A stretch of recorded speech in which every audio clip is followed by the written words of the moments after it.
몇 번 제가 이야기 드린 적이 있지만 이제 제가 제 청년 시절 20대 시절을 묘사한다면 그중에 대표적인 이야기가 바로 제 발가락 이야기입니다. 거의 군대 가기 전까지 저는 20 대의 절반을 발 때문에 고생을 했어요. 매일매일 피가 나고 그 피가 나는 것 때문에 참을 수가 없고 이게 통증은 오래되면 익숙해집니다. 계속 약을 맞고 그 항생제를 먹고 하다 보면요. 빨갛게 되고 거먹게 됩니다. 지금도 제 발가락은 빨갛고 검은 부분들이 좀 있어요. 그래서 통증은 좀 참을 수 있다고 치던데 통증뿐만 아니라 이제 문제가 되는 지점이 냄새입니다. 이게 계속 피냄새가 나는 거예요. 4년 내내 피냄새가 나는 상태에서 지나가는 거죠.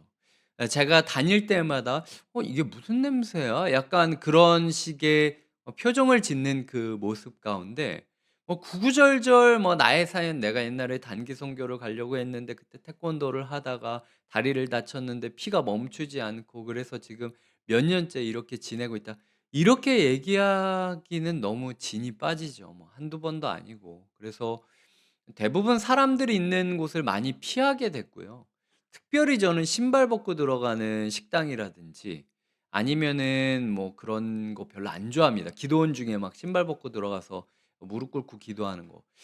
제가 나중에 인제 이야기 드리겠지만 제가 '목사로서 목회를 해야 되나.'라고 생각했던 크게 회의가 들었던 지점 중에 하나는 저는 무릎을 못 꿇어요.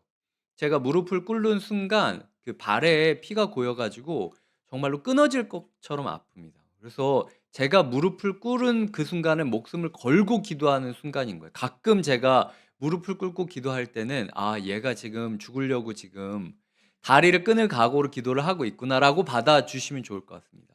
그냥 남들은 무릎 꿇고 기도하는 것조차도 이렇게 쉽게 쉽게 되는데 '하나님 저는 왜 무릎 꿇고 기도하는 것조차도 이렇게 고통스러워하면서 해야 됩니까? 이게 무슨 목사입니까?' 라는 기도를 제가 많이 드리면서 회의감에 빠지기도 했었어요. 통증보다 심한 것은 냄새고 냄새보다 심한 것은 고립감이었습니다.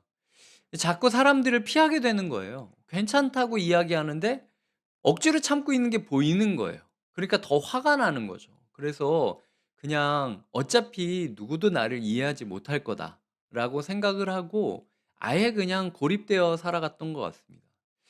그때 제 하여튼 해볼 만한 것들은 다 해본 것 같아요. 은둔형 외톨이로서 제가 나중에 간증할 수 있는 모든 것들은 그 시점에 다 이루어졌던 일들입니다. 예를 들어 24 시라는 드라마가 있었는데 시간대별로 이렇게 24 편이 이렇게 진행되는 거였어요. 그걸 아예 방콕하면서 24 시간 내내 그 드라마만 본 적도 있고 하여튼 혼자 하는 거는 뭐든지 그때 시절에 다 했습니다. 제가 그 시절을 평가하면서 그때의 여운이 아직도 저에게 남아 있어요. 제가 그렇게 공동체를 이야기하지만 이 중에서 가장 혼자 있고 싶어 하고 혼자 있는 것을 즐겨하는 사람을 꼽자면 전 저라고 생각합니다. 워낙 그 시간대 제가 고립되어 있는 것들을 많이 연습했고 많이 익숙해져 있기 때문이라는 거죠. 지금 한 여인이 있습니다. 만성 자궁 출혈 닿을 수 없는 곳에서 피가 계속 흐르고 있는 거죠. 저도 제 발톱을 보면서요. 이 발에서 이유 없이 인제 계속 피가 나는데 그 발톱을 제가 이걸로 들어서 꺾은 적이 엄청나게 많습니다. 너무 짜증이 나 가지고 그냥 아예 발을 찢고 싶어 가지고 자르고 싶어 가지고 제가 그냥 화풀이로 이 발톱을 그냥 뽑아 버렸던 적이 되게 많았어요. 그 정도로 제가 열이 받았거든요. 근데 여성이 자궁을 드러낼 수는 없지 않습니까? 그 상황 가운데. 저는 화로 제 발톱이라도 뜯지 여성이 내가 손 닿을 수 없는 곳에서 계속 피가 나고 있고 냄새가 나고 있고 사람들이 그런 나를 눈치채고 주춤주춤 물러서는 것들을 볼 때 그 여자가 어떤 마음이 들었을까? 저 같은 경우는 발가락이 하나 무너지니까 이 자세를 바로잡으려고 막 이렇게 기우뚱대다 보니까 이 무릎이 나갔어요 그다음에. 또 무릎을 인제 균형을 잡으려고 하다 보니까 골반이 균형이 틀어지고 골반이 틀어지다 보니까 허리가 틀어지고 이 목이 틀어지고 온몸이 밸런스가 무너지는 것들을 경험했거든요. 이 여인이 소위 말해서 생리 주기가 일정하지 않고 계속 피가 나다 보니까 일상의 밸런스 자체가 무너진 상태로 살아가고 있는 겁니다. 이유를 모르겠다는 게 더 답답하죠. 뭐 약을 먹으면 된다. 얼마까지 기다리면 된다. 아니면은 차라리 "네가 저주받아서 그랬다."라는 얘기라도 해 주면 내 마음이 편하겠는데 아무런 얘기가 없는 거예요, 하나님이. 그래서 안간힘을 써면서 노력했지만 절대로 문제는 해결되지 않은 채로 12 년이나 지났다고 합니다. 그러니까 저는 4 년을 겪었는데도 제 인생에 있어서 '아 인간이 홀로 된다.'라는 게 '이렇게 절망적인 건가.'라는 생각을 했는데 이 여인은 그런 저의 3 배나 그런 일을 경험했다라는 거죠. 베드로가 "그녀를 도울 사람이 아무도 없었다."라고 마가복음에 기록되고 있어요. 제가 마가복음 구절을 띄워 드릴 테니까 한번 읽어 주시겠습니까? 시작.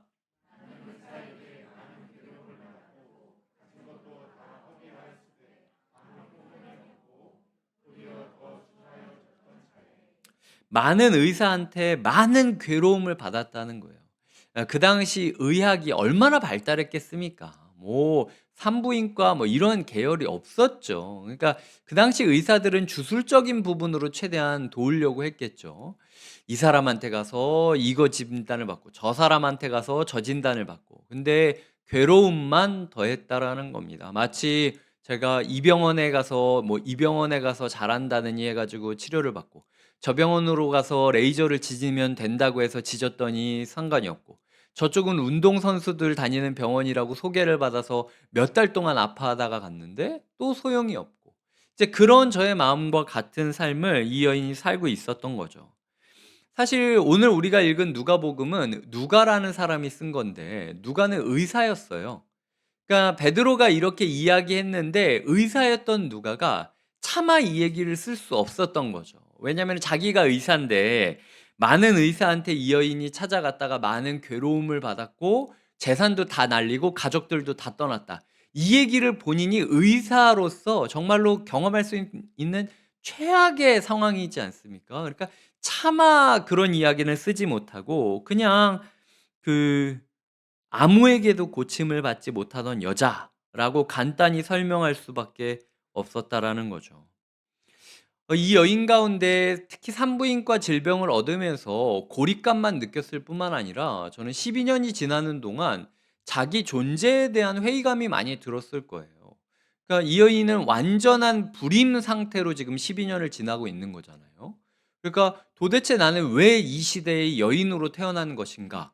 하나님이 나를 왜 태어나게 하신 것인가?'라는 회의감 가운데 살고 있었던 중이었다라는 거죠. 이 레위기 15장 19 절부터 23 절까지를요. 제가 새 번역 성경으로 번역을 가지고 왔습니다.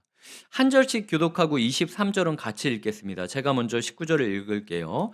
여자가 몸에서 피를 흘릴 때에 그것이 그 여자의 몸에서 흐르는 월경이면 그 여자는 이레 동안 불결하다. 그 여자에게 닿는 남자는 모두 저녁 때까지 부정하다.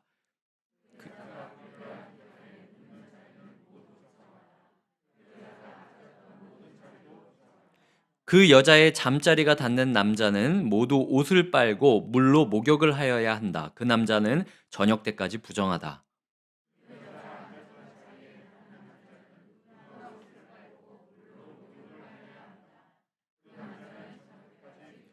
함께 그 여자가 눕는 잠자리든 앉는 자리든 어떤 남자가 그 자리에 닿으면 그 남자는 저녁 때까지 부정하다. 진짜 너무하지 않습니까? 네. 너무한 거죠, 이거는. 그러니까 저녁까지 부정하고 7 일만 참으면 그러니까 이 여자의 마음 가운데 뭐 '완벽히 회복돼 달라.' 뭐 이런 꿈은 꾸지도 않았을 거예요. 내 평생에 7 일만 피가 안 흘러서 한 번이라도 부정하지 않다는 얘기를 들어보고 싶지 않았겠습니까? 저는 그 여자가 그 7 일을 놓고 하나님이 저한테 7 일만 좀 제가 영원히 고통받아도 좋으니까 부정한 존재, 버림받은 존재, 저주받지 않았다라는 존재라는 걸 한 번이라도 조금 입증을 해 주십시오. 그러면은 제 잘못이 있건 제가 뭐든지 회개하고 뭐든지 돌이키겠습니다. 이미 재산도 다 바쳤고 가족도 다 떠났고 사람들은 내가 앉은 의자조차도 그냥 막 벌벌 떨면서 갖다 버리려고 하는데 하나님 7일 그게 그렇게 어려운 요구입니까? 저는 그 연인 12년 동안 그렇게 기도했을 거라는 생각이 들어요. 그렇다면 이 여인의 마음을 요즘 시대로 좀 적용을 해 보겠습니다. 이 시대의 혈루증은 무엇일까? 제가 성경을 보면서 세 가지를 생각하게 됐어요. 첫 번째는 회복되지 않은 어려움입니다. 제가 4년 동안 다리가 아파서 절뚝거렸던 것처럼 도대체 우리 집안은 왜 이래야 되는 건가? 도대체 내 인생은 왜 이래야 되는 건가? 도대체 내 몸은 왜 이래야 되는 건가? 도대체 나에게 왜 이런 일이 있는 건가? 라는 계속된 절망감이 밀려들 때가 있어요. 그래서 이 씻고 싶어도 씻겨지지 않는 나의 연약한 상황들, 벗어날 수 없는 환경들이 우리한테는 혈루증과도 같은 모습들일 거예요. 두 번째로는 중독 증상입니다. 진짜 내가 이걸 벗어나고 싶은데 끊지를 못하는 거예요. 도대체 내가 7 일만 여기서 자유로워져도 괜찮을 것 같은데 중독의 증상 중에 그런 게 있거든요. 이 중독을 벗어나면은 저중독에 탐닉하고 저중독을 벗어나려고 하면 요중독에 탐닉하고 그러니까 이런 부분에 있어서 그 중독이 계속 이어지는 거죠. 대상만 바뀌지 중독이라는 현상은 끊이지 않고 있는 겁니다. 마치 계속해서 피가 흐르면서 자기 자신의 죄책감을 자극하고 너는 부정하다. 너는 부정하다. 네가 있는 모든 곳이 부정하다. 이렇게 생각하듯이 사람들이 얘기하듯이 내 마음 가운데 왜 내가 이것 때문에 괴로워해야 되지? 내가 교회 다니고 있고 성경 공부도 열심히 하고 예배 때 은혜도 받고 있는데 왜 나는 집에 있을 때, 왜 나는 혼자 있을 때는 이 문제 때문에 헤어날 수가 없는 거지? 한 번이라도, 7 일이라도, 한 주일이라도 좋으니까 내가 제발 이 문제로부터 좀 자유로웠으면 좋겠다. 수련회도 가고 제자 훈련도 받고 이것도 하고 다락방도 하고 봉사도 하고 순장도 하고 안간힘을 쓰며 나왔고 어쩌면 이 수요예배에 나온 것조차도 그 마음으로 나온 분도 있을 거라는 생각이 들어요. 하나님 제 마음 가운데 이렇게라도 하는데 좀 제발 요번 한 주만 버티게 해 주시면 안 됩니까? 라는 기도를 드리는 분도 있을 거라는 거죠. 세 번째로는 넘을 수 없는 격차감을 사회 가운데 느끼는 거예요. 그러니까 나는 항상 부정하다. 나는 항상 안 된다. 너는 항상 모자라다. 라는 마음을 받으면서 격차감 가운데 고립감을 느끼는 사람들이 그 혈루병을 경험하고 있는 사람 중 하나일 수 있다라는 거죠. 이 얘기는 제가 한 얘기는 아니고요. 체드 마이어스라는 목사님이 이런 글을 쓰셨습니다. 제가 읽어드릴게요. 이 구절을 그 혈루병 여인에 대해서 설명하며 정결법은 내부인과 외부인을 가르는 구조이자 신념 체계다. 누군가는 의료보험, 교육, 주택, 음식을 누릴 수 있고 다른 누군가는 그럴 수 없게 만든다. 누군가는 번영하고 누군가는 고통받게 만든다. 지금 이 여인에 대해서 사람들이 다 부정하다라고 이야기를 하고 있는 거잖아요. 너는 예수 앞에 나오면 안 돼. 넌 더러우니까. 라는 이야기를 하고 있는 거예요. 그러니까 교회 나오고 싶어도 사람들이 나를 쭈뼛쭈뼛 멀어지고 예배 드리고 싶다고 해도 나를 되게 막 혐오하는 눈길로 바라보는 그것? 그런 눈치를 받고 있는 분들이 있다라는 거죠. 예전에 제가 있던 교회에서 몇 주 동안 클레임이 왔던 적이 있습니다. 성도님들 가운데. 노숙하는 분이 예배에 정기적으로 참석하시는 분이 있었어요. 근데 그분이 냄새가 너무 많이 나는 겁니다. 그래서 그분이 앉으면 아마 그분이 여기 앉으면 이 공간 전체가 그분 냄새로 가득 찰 정도였어요. 그래서 이거보다 2배, 3배 넓은 예배당이었는데도 그분이 앉았을 때 주변에서는 다 자리를 일어나려고 하시고 앞에서는 막 힘들어 하시니까 그분들이 그분한테 대놓고 얘기는 못하고 교육자들한테 계속 얘기하는 거예요. 가서 좀 시키라고. 교육자가 총대를 매야 되는 거 아니냐고. 그래서 저희가 찾아가 가지고 아예 저희 욕실까지 내어드리고 그 안 쓰는 저희 그 건물이 있었는데 거의 사무실 욕실까지 내어드리고 옷도 저희가 드리겠다. 씻어달라라고 이야기를 하는데도 그분은 자기의 소신 때문에 안 씻겠다. 나는 못 씻는다. 이러면서 매번 나오는 거였어요. 그래서 그분이 오기만 하면은 교회 안에 핸드폰에서 저희는 휴대폰으로 서로 위치나 뭐 이런 각 공간별 상황을 계속 이렇게 전달을 하고 있었는데 그분만 오면은 휴대폰에 불이 나는 거예요. 뭐 1층에 그분 계십니다. 뭐 2층에 그분 계십니다. 약간 그분이라는 통칭으로 뭐 3층으로 올라가십니다. 준비하셔야 됩니다. 막 약간 이렇게 막 나오는 거예요. 근데 제 마음 가운데 굉장한 회의감이 있었습니다. 우리 가운데 누군가는 당연히 예배 나오지 못할 것처럼 우리가 굉장히 교양 있고 사랑하는 척하고 이러지만 그분의 그 냄새, 그분의 그 우리와 다른 모습들, 그걸 포용하지 않고 함께 있으려고 노력하지 않는 채로 우리가 그분을 밀어내려고 하는 것, 그리고 네 탓이다, 네가 냄새나기 때문이다, 네가 우리랑 다르기 때문이다라고 얘기하는 모습이 저에게 굉장한 회의감을 줬어요. 근데 그런 부분들이 우리 가운데 있을 수 있다라는 거죠. 예를 들어 술집에서 일하는 사람이 교회에 왔다.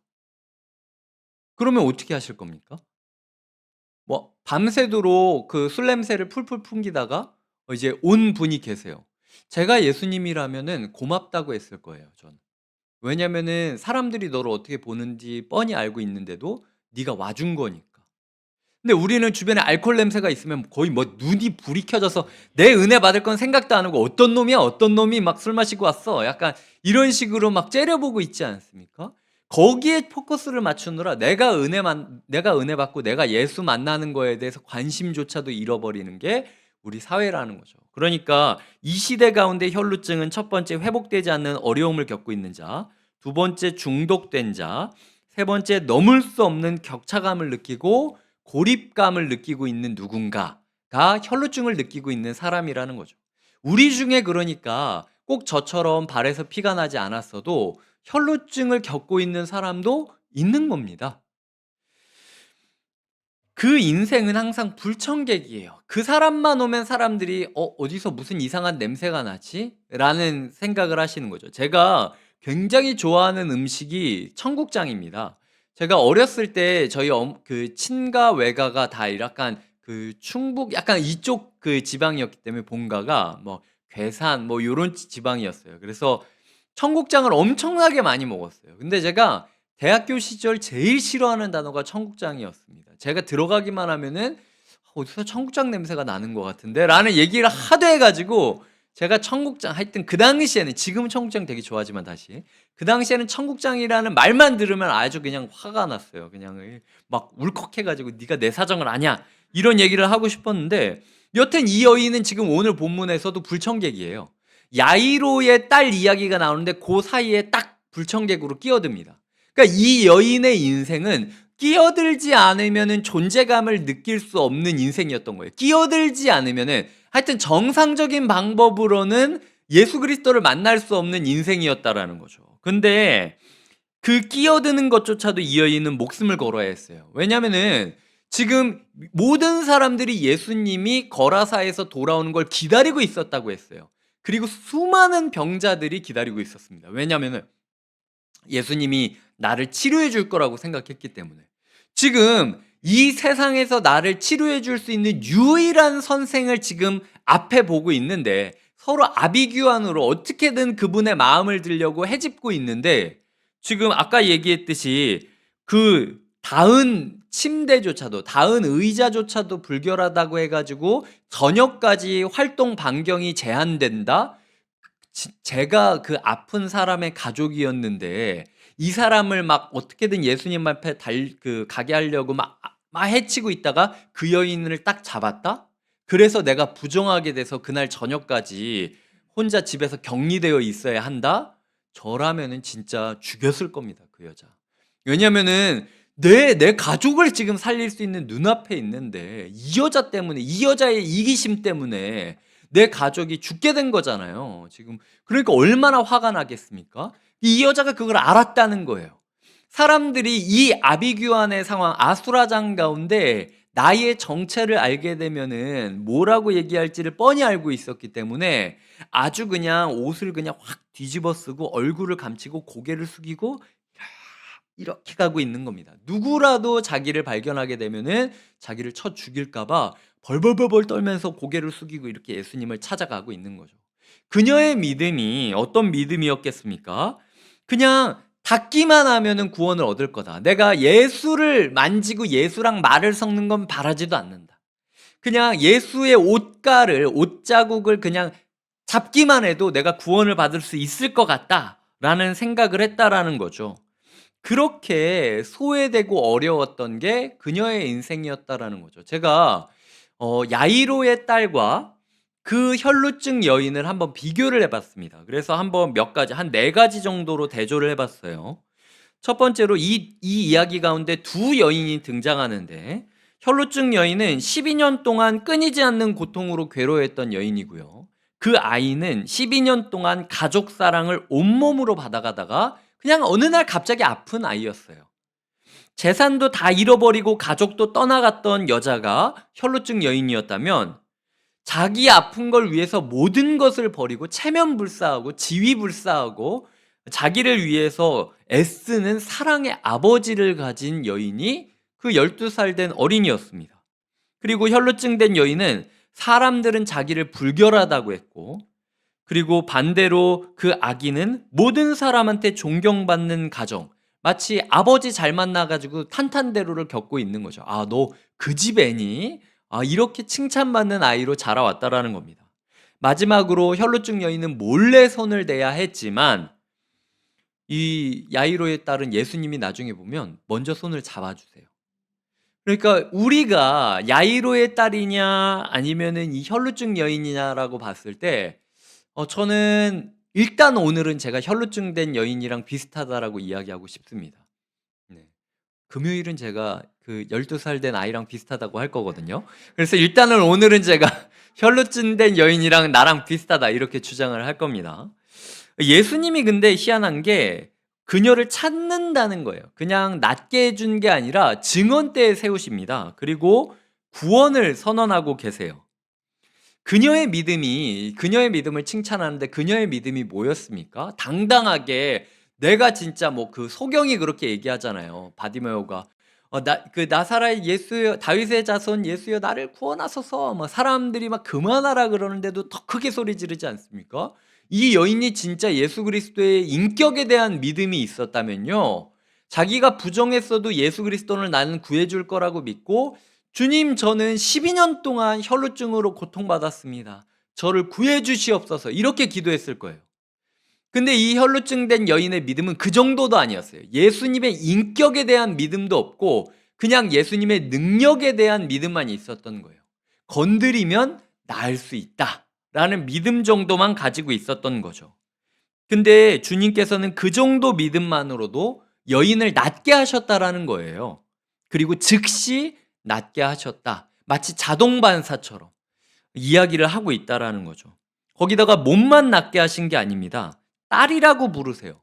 이 딸이라는 단어가 똑같이 쓰여진 데가 있는데, 오늘 본문에서 야이로의 외동딸, 그 딸을 표현할 때 쓰던 단어입니다. 그러니까 예수님께서 딸아 라고 이야기할 때 뭐라고 뜻한 거냐면, 야이로라 하는 사람이 딸을 위해 어디까지 하는지 너 봤니? 내가 이제 너한테 그런 사람이 돼줄 거야. 이 여인은 그걸 본 거예요. 그게 이 여인이 만난 복음이었고, 그게 이 여인이 만난 은혜였던 겁니다. 내가 평생에 몸이 회복됐다. 그래도 나에게 남은 게 뭐가 있습니까? 이미 재산은 다 털어졌고, 가족은 다 떠나갔고, 내가 괜찮다라고 이야기해봤자 내 과거의 흔적들은 남아있는데, 이 여인에게 있어서 새로운 생명력을 주었던 단어는 딱 한 글자, 딸. 너 내 딸이야. 이제 야이로가 그 딸을 위해서 체면불구하고 엎드려가지고 자기 모든 것을 걸고 살려달라고 발버둥 쳤던 것처럼, 내가 이제 너의 아빠가 돼줄게 라고 예수님이 그에게 이야기하고 있다라는 거죠. 이미 이 8장에 보면요, 19절부터 21절까지 예수의 가족에 대한 논쟁들이 있습니다. 예수의 어머니와 동생들이 왔으나 무리로 인하여 가까이 하지 못하니 어떤 이가 알리되 당신의 어머니와 동생들이 당신을 보려고 밖에 서 있나이다. 예수께서 이르시되 내 어머니와 내 동생들은 곧 하나님의 말씀을 듣고 행하는 이 사람들이라 하시니라. 그런데 하나님의 말씀을 들은 것도 아니었고 하나님의 말씀을 행하지도 않은 이 여인조차도 예수님께서 딸로 삼아 주신다. 이게 그 여인이 만났던 은혜라는 거죠. 그리고 떨며 증인이 되게 하세요. 그 여인이 그저 그냥 자기만의 비밀로 막 평생 숨어서 도망자처럼 어디서 났는지도 고백하지 못하고, 왜냐면 이거 그 가운데서 났다라고 하면은 분명히 또 그때 누군가가 있었던 사람들한테 너 때문에 내가 부정해져 가지고 구원 못 받은 거 아니냐, 우리 가족이. 그렇게 돌을 때릴 수도 있었으니까 이 여인이 평생 비밀로 간직했어야 될 일인데 예수님이 세워주셨기 때문에 이 여인이 그걸 고백할 수 있게 되었다라는 거예요. 그래서 결국 주님께서 이제 앞으로 전혀 걱정하지 마라. 내가 너에게 구원을 주었다는 것까지 이야기할 테니까 너의 삶이 행복했으면 좋겠다. 라고 평안히 돌아가라. 라고 이야기를 하고 있는 거죠. 다렐보크라는 교수님이 이런 말을 쓰셨습니다. 그녀는 난처한 상황 속에서 하나님이 어떻게 치유하셨는지를 증거하도록 요청받았다. 여성이 당시 문화에서는 이처럼 공개적인 자리에서 무언가를 말한다는 것이 일반적이지 않았던 것은 물론이고, 그녀가 갖고 있었던 문제 자체도 이렇게 하는 것을 좀 더 어렵게 만들었다. 그러나 예수는 그녀에게 앞으로 나오라고 명령하셨고 그녀는 이야기했다. 이 본문은 그녀가 떨며 나와 이야기를 했다고 분명하게 기록한다.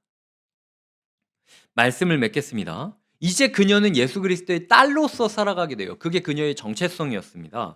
평생 아버지를 떨며 나와 증언하는 증언자가 됩니다. 왜 마가복음, 가장 처음 쓰여졌던 마가복음에 이 여자가 예수를 만나기 이전에 온갖 의사들을 만나고 근데도 고통만 더해지고 재산은 탕진하고 가족이 떠나고, 이거 누가 얘기했기 때문에 베드로가 아는 겁니까? 이 여인이 초대교회 안에 들어와 있던 거예요. 그리고 이 이야기가 나올 때마다 내가 주님의 딸이다, 내가 딸을 소리를 들었다 라고 이야기를 했기 때문에 그 복음이 사복음서 중 제일 처음부터 들어간 이야기가 될 수 있었다라는 거죠. 왜 이야기가 여기 들어갑니까? 이 여인의 사정이 역사학자 누가가 보기에도 이 여인이 역사적인 증언을 해줄 수 있었기 때문에 이건 사실이구나, 도시전설이 아니라 진짜 예수 그리스도에 대한 얘기라구나 생각이 있고 확신이 있었기 때문에 이 글을 쓸 수 있었다라는 거예요. 그녀는 앞으로 평생 동안 예수 그리스도의 증인이 되어 살아가게 되었다라는 거죠. 그저 옷가를 만질 수 있기 기도하는 이에게도 능력이 즉시 임합니다. 우리가 오늘 그거를 기도했으면 좋겠어요. 주님, 제가 주님의 인격 솔직히 잘 모르겠어요. 이렇게 기도한다고 제가 변하는지도 잘 모르겠고 12년 동안 고통받았는데 오늘 한번 그 기도로 내가 회복될 거라고 잘 모르겠습니다. 근데 일단은 주님 잡으면 뭔가 될 것 같아요. 주님, 이렇게만이라도 기도하면 된다는 거예요. 주님께서는 말씀하십니다. 회복되지 않은 어려움이 있느냐?